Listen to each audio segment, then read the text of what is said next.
Hey guys, welcome back to the channel. So we have a product from GALAX here today, and this is the new GPU that is the 1650.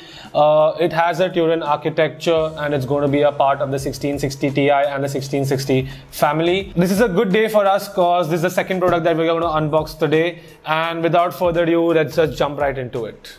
When you first open the box, you see a very simple installation guide by GALAX, which is good for you first time builders. And then comes the card. The card has some solid build quality and a good weight to it. It comes with 896 CUDA cores with a boost clock of 1680 MHz with 4GB GDDR5 memory and 128-bit memory bandwidth. It comes with the latest Turin architecture. You also get the one-click OC feature, which comes with the Extreme Tuner app from GALAX, where you can increase the boost clock to 1695 MHz. Having a TDP of 75 watts, it does not require an external power source, so it's very easy to upgrade to a 1650 without changing any other components. The I/O includes a HDMI, a DisplayPort and a DVI-D port, which is a standard.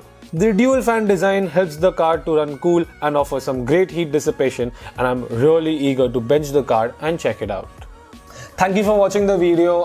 The benchmarks for this card will be out soon, as we had just received the drivers, so there was really no time for recording the benchmarks and benchmarking this card. But stay tuned on the channel to know more on how this card performs. So like, subscribe, share, and I will catch you all in the next one.